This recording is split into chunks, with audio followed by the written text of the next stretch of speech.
A menina não deveria estar fora de casa tão tarde. Descalça, com os olhos inchados e as mãos trêmulas, ela segurava a mochila rasgada como um escudo. Ela caminhou direto para o bairro que todos evitavam após o pôr do sol. Direto para o homem que todos temiam, o chefe do gangue. Ele estava sentado do lado de fora do seu clube, com um cigarro brilhando no escuro. Quando ela parou na sua frente, muito pequena, muito assustada, muito desesperada. "Por favor", sussurrou ela com a voz a falhar. "Ele magoou a minha avó." O cigarro parou a meio caminho dos seus lábios. A rua ficou em silêncio. Até a música dentro do clube parou quando os seus homens se viraram para olhar. "Quem?" perguntou o chefe calmamente. Sem raiva, sem voz alta, apenas frio. O queixo da menina tremeu quando ela levantou um dedo trêmulo e apontou para um apartamento degradado no fim da rua. Um homem estava parado na janela, sorrindo, observando-a como se fosse o dono do medo. O queixo do chefe se contraiu. Ele conhecia aquele homem, um criminoso violento reincidente. Alguém que os tribunais continuavam deixando em liberdade. A voz da menina falhou novamente. Ele a bateu porque ela não conseguiu encontrar dinheiro para pagar o aluguel. O chefe da gangue levantou-se devagar, deliberadamente, com uma calma mortal. Ele entregou o casaco a um dos seus homens, jogou fora o cigarro e acenou com a cabeça uma vez. "Peguem o carro." Menos de um minuto depois, o seu SUV preto parou com um guincho bem na frente da porta do homem. E o que aconteceu a seguir? O que aquele bairro ouviu, viu e comentou durante meses abalou toda a cidade e transformou aquela menina em família. Fique comigo até o fim, porque a verdade sobre o que o chefe da gangue descobriu dentro daquele apartamento mudou tudo. Antes de começarmos, não se esqueça de curtir este vídeo, clicar em inscrever-se e comentar de onde está a assistir. Agora, vamos começar. O nome dela era Maria, tinha 8 anos e estava a correr a 3 quarteirões. Os cortes nos pés deixavam pequenas gotas de sangue na calçada rachada atrás dela. Ela já não sentia mais dor. O medo tinha engolido tudo o resto. O apartamento atrás dela abrigava a única família que lhe restava. A sua avó, Helena Sá, de 73 anos, que trabalhava em 2 turnos na lavandaria só para manter comida na mesa. Que cantava canções de ninar em espanhol quebrado quando Maria não conseguia dormir. Que beijava cada joelho ralado e prometia que tudo ficaria bem. Mas naquela noite nem tudo estava bem. Maria tinha visto pela fresta da porta do quarto como o homem, a quem Helena alugava um quarto, agarrou o pulso da sua avó. Ela ouviu o estalo agudo que fez Helena gritar. Ela viu a sua avó cair contra a bancada da cozinha, segurando o lado do corpo. "Onde está o meu dinheiro, velha?" Ele rosnou com o hálito pesado de álcool e raiva. "Acha que estou a gerir uma instituição de caridade aqui?" Helena tentou explicar. A lavandaria estava a reduzir o horário. Ela teria o aluguer na sexta-feira. Só precisava de mais 3 dias. A resposta do homem foi uma bofetada no rosto de Helena, que fez os óculos dela voarem contra a parede. Foi então que Maria fugiu. A vizinhança conhecia Vincent Morales muito antes de a menina entrar no seu mundo. Chamavam-no de Elf, o chefe. Não por causa de alguma fantasia de filme romântico, mas por causa do poder frio e calculista que mantinha as ruas na linha quando a polícia não podia ou não queria fazê-lo. Vincent não vendia drogas a crianças. Não magoava mulheres. Não tolerava ninguém que o fizesse. Essas eram as suas regras, gravadas em pedra e impostas com justiça rápida e brutal. Mas naquela noite, enquanto estava sentado do lado de fora do seu clube a observar a rua vazia, Vincent pensava na sua própria avó. A Abuela Rosa, que o criou depois que os seus pais morreram, que tinha 3 empregos para mantê-lo alimentado e na escola, que morreu sozinha numa cama de hospital, enquanto Vincent estava preso por defender a honra dela contra um homem não muito diferente daquele que agora aterrorizava Helena.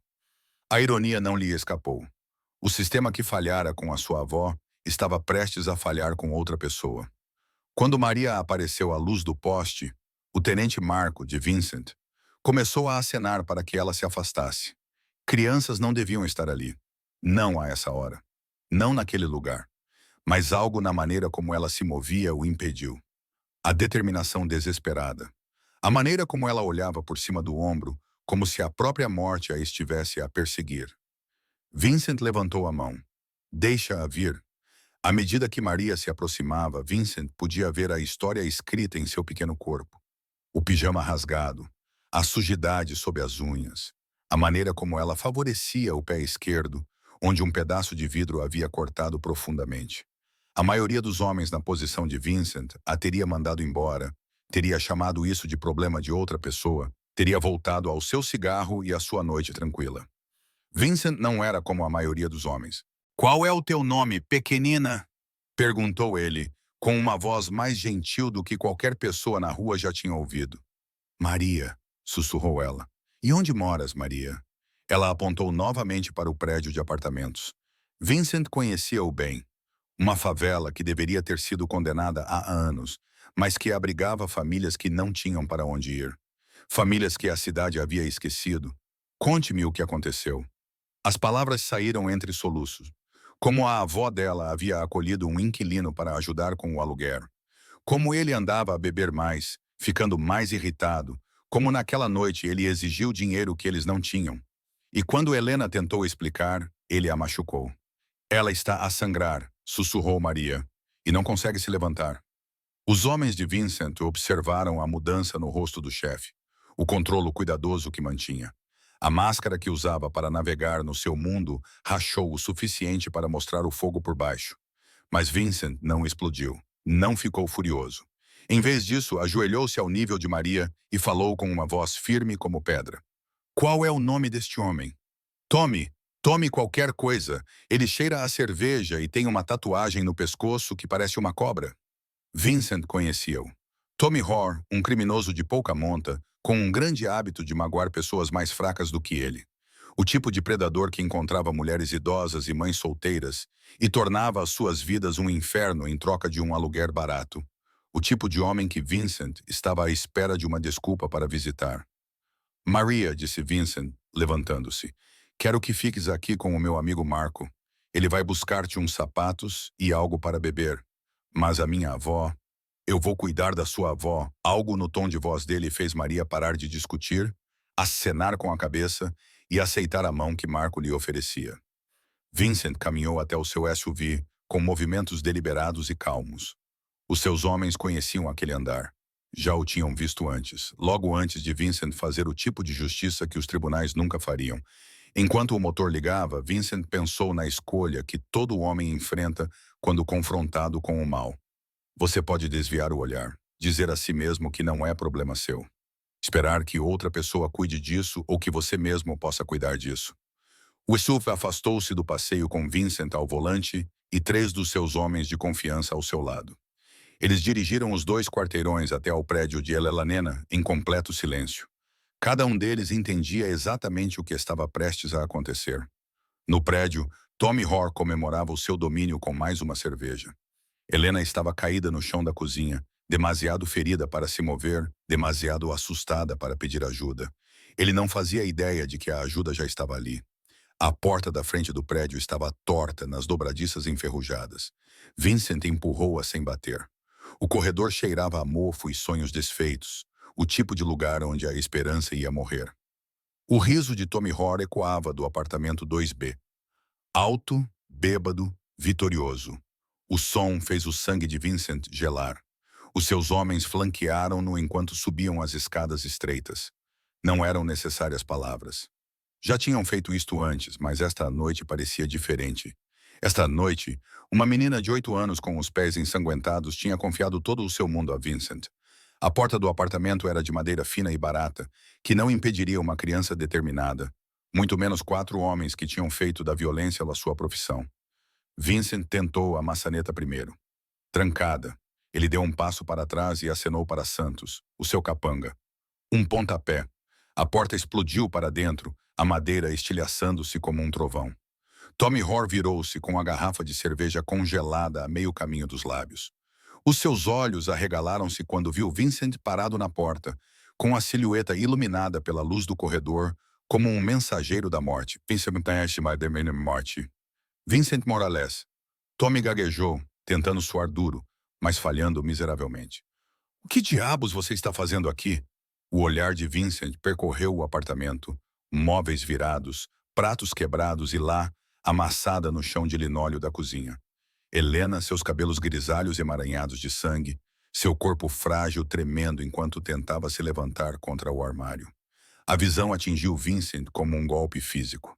A Abuela Rosa deitada sozinha naquela cama de hospital, esquecida enquanto ele apodrecia numa cela por tentar protegê-la de homens exatamente como Tommy Rohr.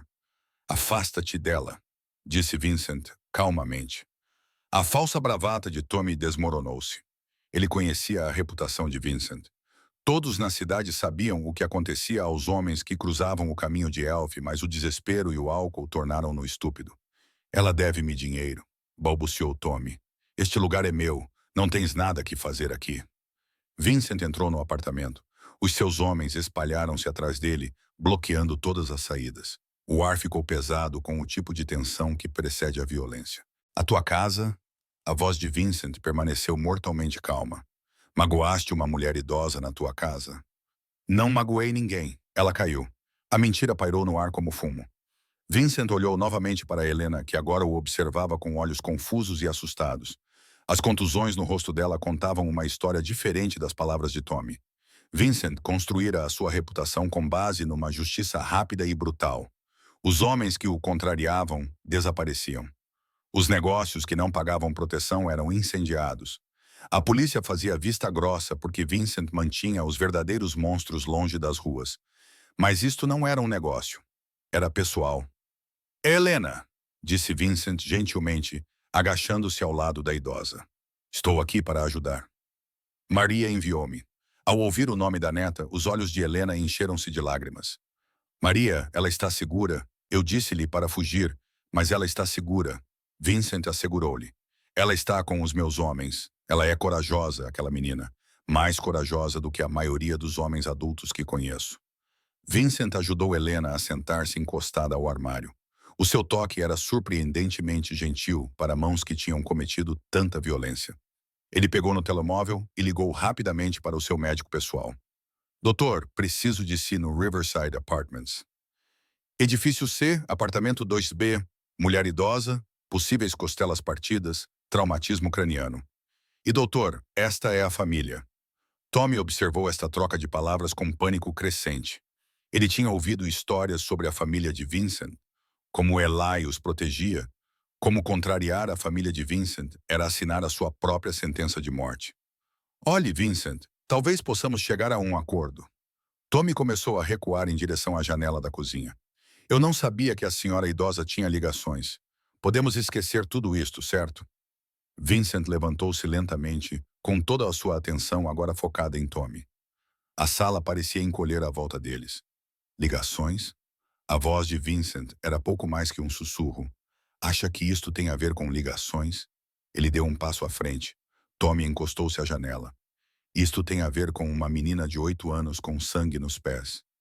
A correr pelo pior bairro da cidade, porque pensava que eu poderia ser o único a ajudar a sua avó. Mais um passo. As mãos de Tommy tremiam enquanto tentava abrir a janela. Trata-se de uma mulher de 73 anos que tem 2 empregos e ainda assim não consegue pagar a renda. A ser espancada por um pedaço de lixo que pensa que ser mais forte lhe dá o direito de fazer o que quer. A janela não se abria. Tommy estava encurralado. E isto, continuou Vincent, agora perto o suficiente para sentir o cheiro de cerveja velha no hálito de Tommy, é para te ensinar o que acontece quando magoas a minha família. A tua família?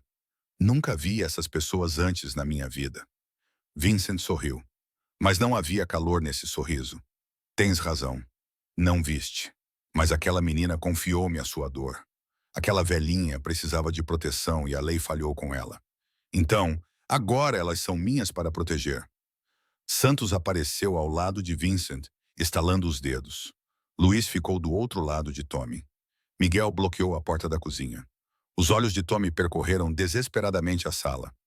Vá lá, Vincent. Ela está bem. Olha, ela está sentada. Não houve nenhum dano real, certo? Vincent olhou para Helena, que segurava as costelas e tentava não chorar, para a cadeira virada onde ela estava sentada quando Tommy a atacou. No chão, estava uma moldura partida com uma foto de Helena e Maria no parque, ambas a sorrir. Não houve danos graves. A voz de Vincent baixou para um sussurro que de alguma forma parecia mais ameaçador do que qualquer grito. Ela é a avó de alguém, Tommy. Ela é o mundo inteiro daquela menina. Vincent pensou no funeral da sua própria avó, em como o caixão parecia pequeno, em como poucas pessoas compareceram, em como o sistema a tinha falhado todos os dias até o fim. Desta vez, não. Não a Helena, não a Maria. Por favor, Tommy choramingou. Eu vou embora. Nunca mais volto. Eu juro. Vincent considerou isso. Seria fácil, limpo. Deixar Tommy fugir com o rabo entre as pernas e talvez ele aprendesse a lição. Mas Vincent sabia melhor. Homens como Tommy não aprendiam lições. Eles encontravam novas vítimas, alvos mais fracos. Eles transferiam a sua violência para outro lugar e chamavam isso de progresso. O som de sirenes cortou o ar da noite e não era a polícia. O médico de Vincent chegava com a sua ambulância particular. Em poucos minutos, os paramédicos estavam a ajudar Helena a deitar-se numa maca, verificando os seus sinais vitais, garantindo que ela recebesse os cuidados que merecia. Quando passaram por ele com a maca, Helena agarrou a mão de Vincent com uma força surpreendente. Obrigada, sussurrou ela. Mas, por favor, não o magoe por minha causa. Não quero que a Maria também o perca. As palavras atingiram Vincent com mais força do que qualquer soco que ele já tivesse levado. Esta mulher, ferida e a sangrar, estava preocupada com ele, com as consequências que ele poderia enfrentar por protegê-la. Era exatamente o que a abuela Rosa teria dito. Vincent apertou a mão de Helena gentilmente. Não precisa de se preocupar com mais nada. Tu e a Maria estão a salvo agora. Enquanto os paramédicos levavam Helena, Vincent voltou-se para Tommy, que agora chorava abertamente. Sabes o que é engraçado, Tommy? Vincent disse em tom de conversa. Eu vim aqui com a intenção de te matar. Uma solução simples, limpa e permanente para o problema que representas. As pernas de Tommy cederam. Ele deslizou pela parede até o chão. Mas aquela velha senhora acabou de me pedir para não te magoar. Imagina só. Depois do que fizeste com ela, ela está preocupada com o teu bem-estar. Vincent agachou-se ao nível de Tommy, como tinha feito com Maria, mas a sua voz não transmitia a gentileza que tinha mostrado à menina. Então, eis o que vai acontecer. As palavras de Vincent pairaram no ar como o fumo de um cano de arma. O rosto de Tommy ficou branco como neve fresca, com suor escorrendo pela testa, apesar da brisa fresca da noite que entrava pela janela quebrada. Vais arrumar as tuas coisas agora mesmo. Tudo o que tens cabe em 2 malas, ou fica aqui para sempre. Santo deu um passo à frente, pegando o telemóvel. Vou ligar para os rapazes para garantir que ele entenda o prazo. Não, disse Vincent baixinho. Ele entende perfeitamente. Não é, Tommy? Tommy acenou freneticamente com a cabeça, levantando-se rapidamente e correndo para o quarto. O som de gavetas sendo abertas e roupas sendo enfiadas em malas preencheu o silêncio. Vincent caminhou até a janela da cozinha e olhou para a rua abaixo. O seu SUV estava estacionado sob um poste de luz quebrado e no banco do passageiro ele podia ver a pequena silhueta de Maria. Ela estava vestindo o casaco grande de Marco. Agora, o seu corpo minúsculo parecia nadar no couro preto. A visão fez algo se contorcer no peito de Vincent. Quantas noites ele passou quando era criança, esperando em carros enquanto os adultos tomavam decisões que mudariam a sua vida para sempre. Quantas vezes ele desejou que alguém simplesmente lhe dissesse que tudo ficaria bem. Chefe, Luiz chamou baixinho da porta. O médico disse que Helena tem 2 costelas fraturadas e uma leve concussão. Ele vai levá-la para o St. Mary's para observação, mas ela vai ficar bem. Ótimo. A voz de Vincent estava firme, mas suas mãos se fecharam em punhos. Certifique-se de que ela tenha um quarto privado. O melhor atendimento que eles têm já está providenciado. E, chefe, a menina fica perguntando quando poderá ver a avó. Vincent se afastou da janela. Tommy ainda estava jogando roupas em uma mochila, seus movimentos frenéticos e desesperados. A cada poucos segundos, ele olhava para Vincent como se estivesse a verificar se a morte ainda o esperava. Diga a Maria que iremos ver a Helena assim que o Tommy terminar de fazer as malas. Os sons vindos do quarto ficaram mais frenéticos, gavetas da cômoda a fechar com força. O barulho de cabides a raspar na barra do armário. O barulho desesperado de um homem a tentar encaixar toda a sua vida em 2 malas antes que a sua sorte acabasse. O telemóvel de Vincent vibrou. Uma mensagem de Marco. A menina quer saber se a avó vai ficar bem. O que eu digo a ela? Vincent respondeu. Diga que a avó está segura agora. Diga que ela foi corajosa. Diga que eu cumpro minhas promessas. A verdade era que Vincent tinha feito muitas promessas na vida. A maioria delas envolvia o que aconteceria com as pessoas que o contrariassem. Mas a promessa que ele tinha feito a uma menina de 8 anos com os pés ensanguentados parecia diferente. Parecia o tipo de promessa que poderia salvá-lo ou condená-lo, dependendo de quão bem ele a cumprisse. Tommy cambaleou de volta para a sala, arrastando 2 malas cheias atrás de si. O rosto estava vermelho devido ao esforço e ao medo. Manchas escuras espalhavam-se sob os braços, apesar do ar fresco da noite. Estou pronto, ofegou. Estou pronto para ir. Vincent observou-o por um longo momento. Em todos os seus anos a controlar essas ruas, ele lidou com centenas de homens como Tommy, covardes que atacavam os fracos porque não conseguiam enfrentar ninguém do seu tamanho. Homens que confundiam crueldade com força e violência com poder. Para onde você irá? Perguntou Vincent. A boca de Tommy abriu-se e fechou-se como um peixe fora d'água. Ele não tinha pensado tão longe. Provavelmente achava que já estaria morto a essa altura. Eu tenho um primo em Detroit. Talvez eu possa ficar lá por um tempo. Detroit é boa. Longe. Estado diferente. Regras diferentes. Vincent se aproximou e Tommy instintivamente recuou em direção à porta. Mas aqui está a questão sobre regras, Tommy. As minhas seguem-te para onde quer que vás. Santos e Luiz flanquearam Tommy dos dois lados. Perto o suficiente para agarrá-lo se ele tentasse fugir. Perto o suficiente para ouvir cada palavra que Vincent estava prestes a dizer. Alguma vez colocaste as mãos em outra mulher, outro idoso, outra criança? E eu vou saber. Talvez não hoje, talvez não amanhã, mas eventualmente. E quando eu souber, Vincent deixou a frase incompleta. Às vezes, a ameaça que não se expressa é mais poderosa do que a que se expressa. Eu entendo, sussurrou Tommy. Entendes mesmo? Porque eu não acho que entendas o que aconteceu aqui esta noite. Achas que isto é por causa do dinheiro da renda? Achas que isto é por causa de uma idosa que não conseguia pagar as contas? Vincent aproximou-se, baixando a voz para pouco mais do que um sussurro. Isto é por causa de uma menina de 8 anos que correu descalça pelo pior bairro da cidade porque acreditava que eu poderia ajudá-la. Isto é por causa do tipo de confiança que não pode ser comprada, vendida ou roubada. Trata-se de família, Tommy, e família é para sempre. A palavra para sempre parecia ecoar no pequeno apartamento. As malas de Tommy tremiam nas suas mãos trêmulas. Magoaste a minha família esta noite. Fizeste aquela menina correr para um líder de gangue em busca de proteção porque a lei falhou com ela. Fizeste uma mulher idosa sangrar no chão da sua própria cozinha porque achaste que ser maior te dava o direito de agir assim. Vincent enfiou a mão no casaco e os olhos de Tommy arregalaram-se de terror. Mas, em vez de uma arma, Vincent tirou um grosso maço de dinheiro. São $3.000. As contas médicas da Helena, mais o primeiro e o último mês de renda de um lugar melhor, mais o suficiente para o que ela e a Maria precisarem. Ele estendeu o dinheiro e Tommy olhou para ele como se pudesse explodir. Pega nele. Eu não entendo. Pega no dinheiro, Tommy.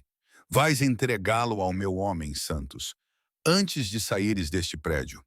Ele vai garantir que chegue a Helena, e tu vais saber que a velha que espancaste esta noite vai viver melhor porque tu te foste embora. As mãos de Tommy tremiam enquanto ele aceitava o dinheiro. As notas pareciam pesadas na sua palma. Mais pesadas do que o dinheiro deveria ser. Por quê? Ele sussurrou. Vincent sorriu, mas não havia calor nesse sorriso. Porque quero que te lembres deste momento para o resto da tua vida. Quero que te lembres que eu poderia ter te matado esta noite. Que eu deveria ter te matado esta noite. Mas não o fiz. Ele inclinou-se para mais perto. Perto o suficiente para que Tommy pudesse sentir o cheiro da sua colônia. Cara e limpa. Quero que te lembres que uma velha que espancaste me pediu para poupar a tua vida. E quero que penses nisso todos os dias, Tommy. Quero que penses no tipo de homem que és e no tipo de mulher que ela é. E talvez, se tiveres muita sorte, descubras como te tornar alguém digno da misericórdia que ela te mostrou. Vincent deu um passo para trás e acenou para Santos, que pegou o dinheiro das mãos trêmulas de Tommy. Miguel vai levar-te até a estação rodoviária. Tens 30 minutos para comprar um bilhete para qualquer lugar que não seja aqui. Depois disso, se eu te vir na minha cidade novamente, a misericórdia se tornará uma memória. Miguel apareceu na porta com as chaves a tilintar na mão. Ele era o mais jovem da equipa de Vincent, com apenas 25 anos, mas os seus olhos transmitiam o tipo de dureza que vem de crescer em lugares onde a infância termina cedo. Vamos, disse Miguel baixinho. Tommy pegou as suas malas e cambaleou em direção à porta. A meio do caminho parou e virou-se para Vincent. Pelo que vale, disse ele com a voz a falhar. Desculpa, desculpa mesmo. Vincent observou-o por um momento. O pedido de desculpas parecia sincero, talvez nascido do medo, mas sincero mesmo assim. Era mais do que a maioria dos homens na posição de Tommy oferecia. Não peça desculpa a mim, disse Vincent, finalmente. Peça desculpa ao espelho. Peça desculpa a qualquer Deus em que acredita. Peça desculpa a todas as pessoas que magoou. Mas não peça desculpa a mim, Tommy. Não fui a mim que prejudicou esta noite. Tommy acenou com a cabeça e seguiu Miguel até a porta. O som dos seus passos ecoou pela escadaria, tornando-se cada vez mais fraco até desaparecer completamente. Vincent ficou sozinho no apartamento destruído, rodeado por móveis virados e o cheiro persistente do medo. Santos e Luiz permaneceram junto à porta, à espera de ordens. Limpa isto, disse Vincent baixinho. Tudo. Quero este lugar impecável pela manhã.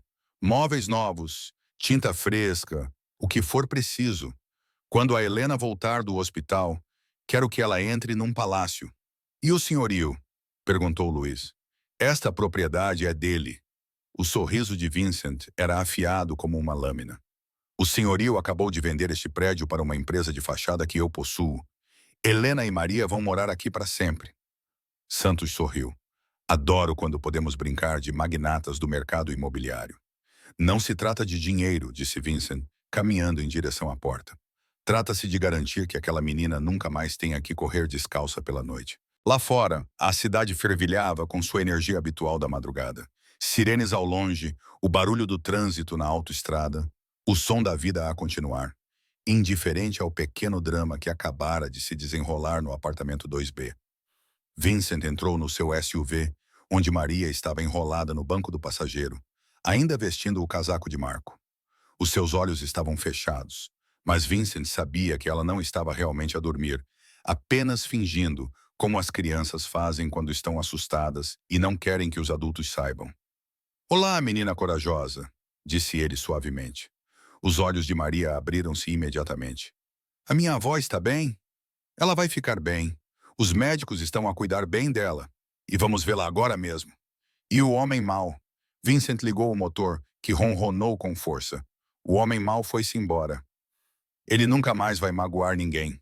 Maria sentou-se mais direita, estudando o rosto de Vincent à luz fraca do painel de instrumentos. És um homem bom ou mau? A pergunta atingiu Vincent como um golpe físico. Em todos os seus anos nas ruas, ninguém nunca lhe tinha perguntado isso tão diretamente. Os seus inimigos chamavam-no de monstro. Os seus aliados chamavam-no de líder. A polícia chamava-o de criminoso. Mas uma menina de 8 anos queria saber se ele era bom ou mau. E Vincent percebeu que não tinha uma resposta simples.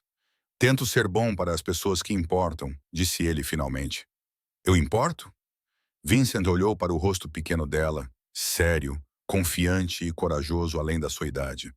Ela atravessaria o pior bairro da cidade para salvar a avó. Ela confiou a sua dor a um estranho. Ela mostrou mais coragem numa noite do que a maioria dos adultos consegue em toda a vida. Sim, disse ele baixinho. Tu és muito importante. Maria sorriu. Então, o primeiro sorriso verdadeiro que Vincent viu nela durante toda a noite transformou o rosto dela, fazendo-a parecer a criança que deveria ter sido. Então és um homem bom, disse ela simplesmente. Enquanto conduziam pelas ruas vazias em direção ao hospital, Vincent deu por si a pensar nas escolhas que o tinham levado até aquele momento, na violência que o tinha moldado, na raiva que o tinha impulsionado, no império que tinha construído com base no medo e no respeito, e no tipo de justiça que a lei não conseguia proporcionar. Mas, naquela noite, pela primeira vez em anos, Vincent sentiu que talvez estivesse exatamente onde deveria estar. Talvez toda a escuridão do seu passado tivesse levado a este momento, a esta menina que confiava nele, a esta oportunidade de ser o herói de que alguém precisava. O hospital aparecia à frente, com as janelas brilhando calorosamente contra o céu noturno. Dentro daquelas paredes, Helena estava segura e a recuperar, e ao seu lado, Maria estava finalmente a ir para casa, para a única família que lhe restava. Vincent Morales construíra a sua reputação com base no medo. Mas naquela noite ele descobriu algo mais poderoso do que o medo. Naquela noite ele descobriu como era ser confiável, ser necessário, ser bom. E pela primeira vez na vida, isso parecia suficiente, mais do que suficiente. O elevador do Hospital St. Mary's movia-se com uma lentidão agonizante. Cada andar era marcado por um suave ding que ecoava no espaço apertado. Maria pressionou-se contra o lado de Vincent, sua mãozinha agarrando-se à jaqueta de couro dele, como se fosse uma tábua de salvação. As luzes fluorescentes zumbiam acima deles, lançando tudo numa luz branca forte que fazia o mundo parecer demasiado brilhante, demasiado limpo, demasiado diferente da escuridão que tinham deixado para trás. E se ela não se lembrar de mim? Sussurrou Maria quando chegaram ao quarto andar. Vincent olhou para ela, vendo os seus próprios medos de infância refletidos nos seus olhos arregalados. Ela vai lembrar-se de ti. As avós lembram-se sempre. O corredor estendia-se diante deles, ladeado por quartos cheios de pessoas, travando as suas próprias batalhas. Vincent já tinha percorrido esses corredores antes, visitando homens da sua equipa que tinham sido baleados, esfaqueados ou espancados. Mas esta noite era diferente. Esta noite, ele não estava ali por negócios ou obrigações. Esta noite, ele estava a levar uma menina para casa, para a única família que ela tinha. O quarto 412 ficava no final do corredor, com a porta ligeiramente entreaberta. Pela fresta, Vincent podia ver Helena sentada na cama, com os cabelos grisalhos bem penteados, o rosto machucado, mas alerta. Ela estava a olhar pela janela para as luzes da cidade abaixo, perdida em pensamentos. Os passos de Maria ficaram mais lentos quando se aproximaram da porta. Vincent podia sentir-lhe o tremor novamente. O mesmo medo que a levara pelas ruas agora a impedia de se reunir com quem ela arriscara tudo para encontrar. "E se ela estiver zangada comigo por ter fugido?" perguntou Maria. "Ela não ficará zangada", disse Vincent suavemente. "Ela ficará orgulhosa. Tu salvaste a vida dela esta noite." Ele bateu suavemente na moldura da porta. Helena virou-se e, quando viu Maria parada na porta, seu rosto inteiro se transformou. A dor, a preocupação, o medo, tudo desapareceu, substituído por pura alegria. "Mija!" Helena suspirou, estendendo os braços. Maria começou a chorar e correu para a cama, tomando cuidado para não empurrar a avó enquanto subia e enterrava o rosto no pescoço de Helena. Helena a abraçou com força, sussurrando palavras em espanhol que Vincent não entendia, mas reconheceu como a linguagem do amor, do alívio, da família reunida. Vincent ficou parado na porta, observando aquele momento que pertencia apenas a eles. Ele pensou em todas as famílias que havia destruído na sua carreira, todas as crianças que perderam pais e mães por causa das suas decisões. Mas aqui havia algo diferente. Aqui havia uma família que ele havia ajudado a manter unida. "Obrigada", disse Helena por cima da cabeça de Maria, com a voz embargada pela emoção. "Não sei como retribuir o que você fez." "Não me deve nada", respondeu Vincent. "Pediu-me para poupar a vida do Tommy, e eu o fiz. Isso nos deixa quites." Os olhos de Helena se arregalaram ligeiramente. Ela esperava vingança, violência, o tipo de justiça de rua sobre a qual todos sussurravam quando Vincent Morales se envolvia. Ele está vivo. Ele se foi para longe. Não vai incomodá-la novamente. Vincent entrou na sala, a sua presença de alguma forma reconfortante e imponente. "Mas não é por isso que estou aqui." 3 meses depois, Maria começou a chamá-lo de tio Vincent. Helena insistiu para que ele se juntasse a eles nos jantares de domingo, onde ela cozinhava comida suficiente para um exército e contava histórias sobre a sua infância no México, enquanto Maria fazia o dever de casa na mesa da cozinha. O apartamento tinha sido transformado em algo bonito, cheio de móveis novos e pintura fresca, mas, mais importante, cheio de risos e segurança. Vincent descobriu que ser confiável significava mais do que ser temido. que proteger a inocência era melhor do que inspirar respeito, que às vezes a coisa mais poderosa que um homem podia fazer era aparecer quando uma criança mais precisava dele. A vizinhança ainda cochichava sobre aquela noite, mas as histórias tinham mudado. Agora falavam sobre o chefe de gangue que se tornou um anjo da guarda. Sobre como a verdadeira força não era pegar o que você queria, mas proteger o que importava. Sobre como a família nem sempre é de sangue,